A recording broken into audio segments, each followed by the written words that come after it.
Buenos días, buenas tardes o buenas noches. Bienvenidos a RefriFast, nuestro canal de refrigeración. Hoy vamos a hacer un video donde vamos a explicar un poco más detallado lo que es el sistema eléctrico para refrigeradora No Frost. El mejor sistema eléctrico para refrigeradora No Frost, en mi opinión, porque hace el trabajo 100% garantizado, haciendo un deshielo por parte de la resistencia hasta que no queda ni un poquito de escarcha en los tubitos del evaporador de la refrigeradora o del frigorífico No Frost. En este caso, el termodisco es el que gobierna todo lo que es la temperatura de la resistencia o del evaporador en ese momento que está en deshielo, y deja limpio de escarcha, a diferencia de otros sistemas eléctricos como el tipo MAVE o americano o el Whirlpool, que tiene una diferencia en funcionamiento en relación a este tipo de sistema eléctrico, el cual yo considero que es el mejor. Vamos a iniciar con el sistema eléctrico tipo coreano. Posteriormente vamos a revisar los sistemas eléctricos tipo MAVE o americano, y también los sistemas eléctricos para refrigeradoras Whirlpool, que da mucho dolor de cabeza, pero que al final no es muy complicado entenderle y reparar la falla de la refrigeradora. En este caso, yo quiero compartir con ustedes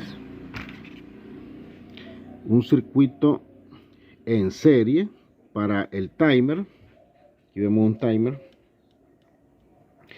Un circuito eléctrico en serie para el timer en refrigeradoras No Frost. Como les dije hace unos minutos, este es el sistema eléctrico tipo coreano, el cual para mí es el mejor, y muchos lo han comprobado a través de los años, porque ya tenemos 3 años que ya lo tenemos en videos, pero siendo un poco complicado y pensando en la nueva generación que se está sumando como suscriptores del canal, que se están iniciando, entonces vamos a colaborarles, y a los que ya saben lo vamos a compartir también. Hablamos entonces del circuito en serie y yo quiero pues compartir esto para que se nos haga muy fácil a la hora de una explicación y ustedes ahorren tiempo, así como yo. Por ejemplo, la palabra circuito, esta palabra significa que es un camino, o es una calle, o es una carretera, o es una pista. Todos estos son sinónimos de la palabra circuito en términos eléctricos.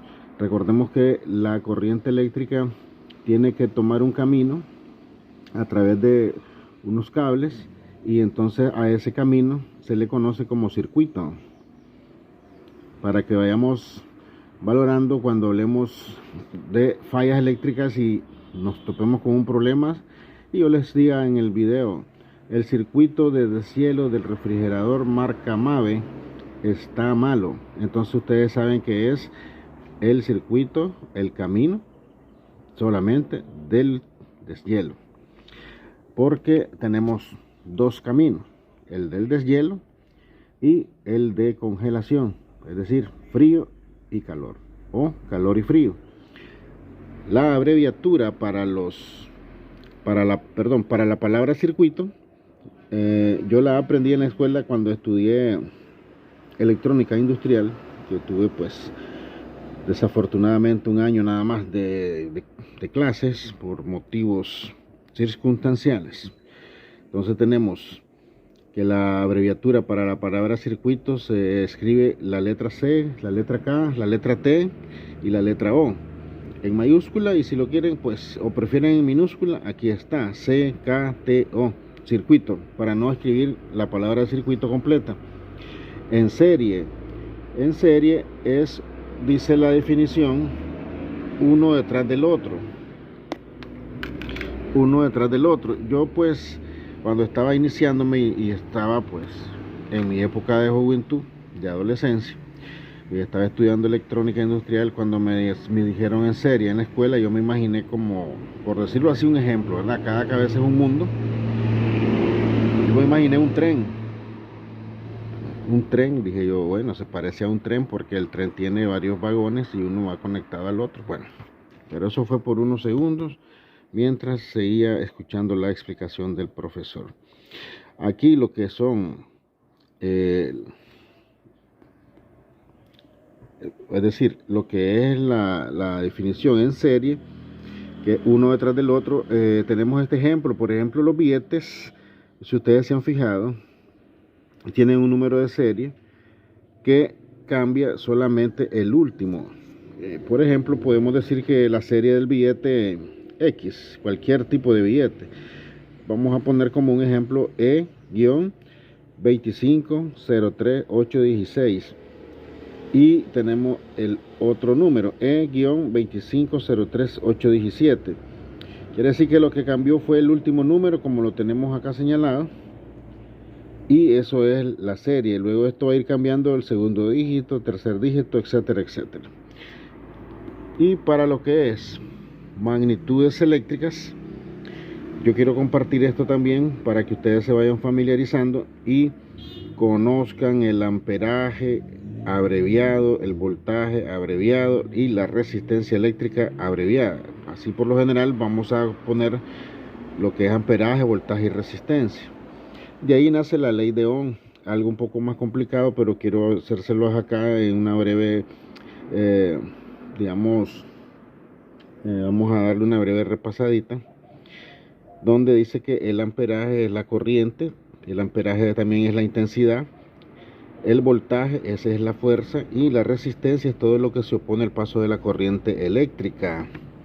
La fórmula de la ley de Ohm, aquí la podemos ver despejada, y aquí en su base principal. Por ejemplo, la I de intensidad también significa o es un sinónimo como amperaje o corriente. Significa lo mismo. Intensidad, amperaje o corriente es la misma definición. El voltaje, pues estamos muy claros que son los voltios, que como les dije es la fuerza. El voltaje es la fuerza. La resistencia, aquí tenemos resistencia eléctrica, lo que se opone al paso de la corriente eléctrica. Y el despeje de esta fórmula para encontrar los valores de las magnitudes, que en cierto caso van a ser muy útiles, van a ser muy importantes para calcular lo que es el consumo eléctrico de un electrodoméstico o de una casa. Por ejemplo, tenemos que la I de intensidad va a ser igual al voltaje sobre la resistencia. Es decir, que para encontrar la intensidad o los amperios vamos a dividir los voltios sobre la resistencia. Para encontrar los voltios va a ser necesario multiplicar los amperios o la intensidad por la resistencia. Y para encontrar la resistencia va a ser necesario dividir los voltios sobre los amperios o la intensidad. Eso es en breve lo que les quería comentar. No vamos a ser muy detallados porque nosotros no estamos aprendiendo electricidad como tal, sino que estamos aprendiendo electricidad básica para refrigeradoras, para neveras o para frigoríficos. Todos somos técnicos, tenemos que saber un poquito de electricidad. No necesariamente vamos a ser unos ingenieros en electricidad, pero sí tenemos que conocer el campo donde nosotros estamos trabajando, porque cuando yo estudié, mi escuela decía que era necesario que el técnico en refrigeración pudiera saber refrigeración, electricidad, para no andar llamando al técnico de refrigeración cuando se dañó la nevera y de pronto al técnico electricista cuando no había electricidad en la casa. Así que mi escuela decidió, por eso, con la escuela que yo estudié, enseñar 3 cursos en uno, que son refrigeración, electricidad y aire acondicionado. Y de eso es el tema que estamos viendo nosotros. Estamos viendo todo lo que yo he aprendido a través de mis años de experiencia y a través de esta escuela, magnífica escuela, excelente escuela. Así que vamos a continuar con el video y vamos a pasar a lo que es lo que se le decía en la escuela donde yo estudié, que es otra escuela, una escuela vocacional. Yo estudié electrónica industrial. Esto se le conoce como la parte teórica, todo esto que acabamos de ver. Esto es pura teoría. Ahora vamos al laboratorio. Decíamos, vamos al laboratorio, y laboratorio pues era la práctica de todo esto que está aquí. Aquí vamos a ver entonces nuestro circuito en serie, que ya lo tengo preparado, ya lo tengo fabricado, entre comillas, para esta explicación, especialmente diseñado para todos ustedes, para que vean lo que vimos actualmente en la explicación teórica, lo veamos en la práctica y así vayamos avanzando en el aprendizaje, porque esto es muy bonito, muy importante, y sería excelente que lo compartiéramos con las demás personas interesadas en esta profesión que es la refrigeración. Muy bien, entonces pues vamos a proceder a lo que es la práctica, a lo que se le conocía cuando estuve estudiando. Les repito, vuelvo a repetir porque de repente a lo mejor lo vayamos a utilizar. Vamos al laboratorio donde vamos a ver en la práctica con energía eléctrica de 110 voltios, focos de 100 watts y un interruptor, lo que es el circuito en serie, que es lo que vamos a estar tratando para que comprendamos a hacer los diagramas eléctricos del tipo coreano. Aquí vemos entonces que tenemos dos bombillos, dos focos conectados en serie, como les había explicado. Aquí tenemos la fuente de la energía eléctrica. Esta regleta podría ser esta otra. En este otro gráfico vamos a hablar de la fuente o el enchufe. Podría ser este, mejor dicho, debe ser este. Entonces pues de aquí nace la energía eléctrica para nuestro circuito, y aquí tenemos el interruptor, que es el que va a controlar, a gobernar y a apagar los focos, y aquí lo vamos a ver.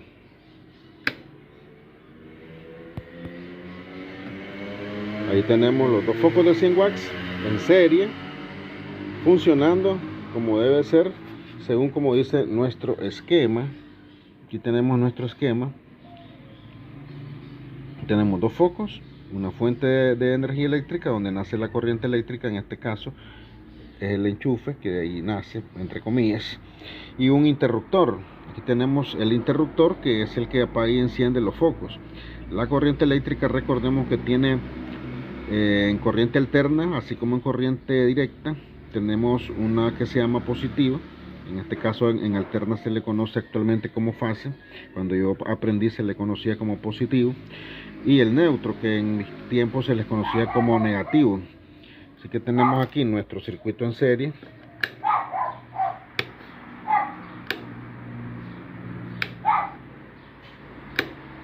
Donde pues nos sale la conexión según el gráfico perfectamente bien. Abajo tenemos otro gráfico y es donde queremos llegar, donde está el timer incluido. Aquí vemos un timer como ejemplo, ¿verdad? Igual tenemos la fuente, vean bien la fuente. Tenemos el interruptor, que en este caso aquí sería el control de temperatura o el termostato de la nevera. Tenemos la resistencia eléctrica, que en todo caso sería una de las resistencias del bombillo incandescente que tenemos acá, porque adentro hay una resistencia que es como un alambrito que lleva un material que se opone completamente al paso de la corriente eléctrica, y al oponerse genera mucha luminosidad producto del calor y la fricción que se ocurre en ese momento cuando está en contacto la fase con el neutro en la resistencia. Aquí tenemos la resistencia, que podríamos hablar, puede ser cualquiera de estos dos focos, pero vamos a suponer, según el esquema, que es el primero. Este foco es esta resistencia, y tenemos el timer. Vemos acá bien entonces que sale de la fase, pasa la resistencia, la atraviesa y llega a la patita número 3. Y en este caso pues yo lo dibujé al revés, pero no importa, los números cambian de posición en alguna forma, pero como les repito, esto es para la explicación. Lo único que está es el dibujo. Lo damos vuelta, podemos ver la posición, que esta es 3, este es 3, este es 3, este es 4, este es 4, este es 1 y este es 2 para la resistencia del deshielo. Así que si nosotros miramos, del neutro atraviesa el termostato. Recordemos que esto es una explicación, luego lo vamos a hacer bien porque el termostato Es preferible dejarlo en la fase, no en el neutro, pero para efectos de comprensión de inicio vamos a dejarlo así. El termostato interrumpe el paso de la corriente eléctrica cuando está frío el refrigerador, cuando está congelado todo el producto, y apagaría el timer que es en la patita 1. Si ustedes se fijan, este esquema se parece mucho a este otro. El foco número 1 es la resistencia de hielo. El foco número 2 sería el timer para efectos de estudio. El interruptor de la luz, que es este, en el gráfico es este, sería el termostato que apaga cuando está congelado el producto. Así que esta es una de las explicaciones más breves, más sencillas que les puedo yo comentar, para que vayamos adentrando y cuando hagamos pues la conexión nos recordemos de este video donde tenemos el circuito en serie. Y como dice acá, pues principios de conexión eléctrica para sistema eléctrico coreano para refrigeradoras no frost. Este es el inicio, cómo vamos a hacer el sistema eléctrico coreano para los que se les dificulta, a los que se les hace difícil, porque yo sé que es un poco difícil. A mí me costó mucho trabajo también aprenderlo, memorizarlo. Es muy complicado y es reconfortante estarlo revisando y dándole una refrescadita a la memoria. Vamos a ver nuestro sistema eléctrico en serie. Una vez más lo vamos a encender y lo vamos a apagar. Luego lo vamos a desconectar. Vamos a desconectarlo para que miremos la conexión que no podemos ver a esta hora, en este momento, y quiero que ustedes la puedan ver bien. Aquí está el cable desconectado, por supuesto, con una línea entrando a uno de los tornillitos de lo que es aquí le conocemos como cepo. Creo que en otro país tiene otros nombres, pero bueno, aquí está uno de los dos tornillos conectado a esta línea. El otro tornillo está uniendo a los dos cepos o a los dos soquetes, creo que soquete, creo, o zócate, algo por ahí, pues no estoy muy claro los nombres de otro país. Entonces esta línea une a los dos focos, si ustedes lo ven, y aquí está el otro cable que viene para el interruptor y va o viene al enchufe. Así que si nosotros quitamos uno de los dos focos, se va a apagar el otro. ¿Por qué? Porque está directamente como un puente la resistencia del foco para que le llegue energía eléctrica al otro foco, y lo vamos a ver en la mera práctica. Con esto les quería explicar un poco sobre el detalle que hay a veces en daño de la refrigeradora no frost. Cuando se estropea la resistencia de deshielo, el refrigerador no apaga porque no le llega energía al timer y se congela el evaporador. Eso es un motivo de bloqueo de hielo, para que vayamos también aprendiendo sobre el tema. Vean esto, prendemos a través del interruptor, quito un foco y vean cómo se apaga. ¿Por qué? Porque la resistencia de este foco que está por dentro sirve de puente para que le llegue la energía eléctrica al otro y viceversa. Este le llega como un puente a este otro. A eso se llama la conexión en serie, que si se daña un foco, entonces se va a dañar todo el circuito eléctrico. Y eso es lo que ocurre en muchos refrigeradores, especialmente la marca Samsung, que se daña la resistencia, se rompe la resistencia cuando viene un tubito de cristal, y es como que nosotros quitáramos este foco y deja de llegarle corriente. Por ejemplo acá deja de llegar corriente a lo que sería el timer, por decirles un ejemplo. Ahí tenemos un ejemplo. Este sería el puente de la resistencia de hielo. Por ejemplo, aquí tenemos esta resistencia de hielo, que sería este foco, como habíamos hablado anteriormente en este gráfico. De aquí la comparación. Así que si esta resistencia fuera de tubo de cristal o fuera de hierro, como es esta, y se rompe por dentro, sucedería como cuando quitamos el foco. Se rompe la resistencia, es como que quitemos este foco y deja de prender el otro. El otro sería el timer, y el timer se quedaría trabajando sin moverse internamente, lo cual dejaría el compresor sin apagar y bloqueando de hielo al evaporador.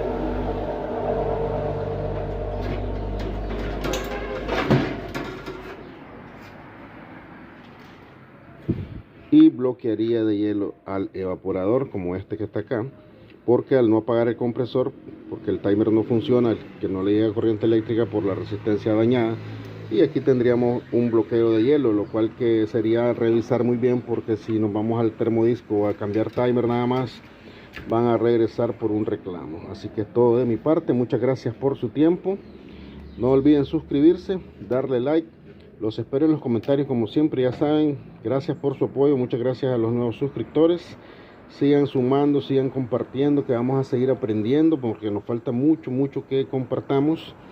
Vamos a ver si hacemos otros proyectos, por ejemplo como este es el caso de esta máquina para hacer hielo que salió dañada, la vamos a convertir en un congeladorcito horizontal, por ejemplo. Vamos a hacer un freezer para hielo artesanal como uno de los que mostré en un video. Esta vez lo vamos a hacer desde cero y vamos a ir compartiendo toda esa experiencia. Muchas gracias, será hasta la próxima, bye bye.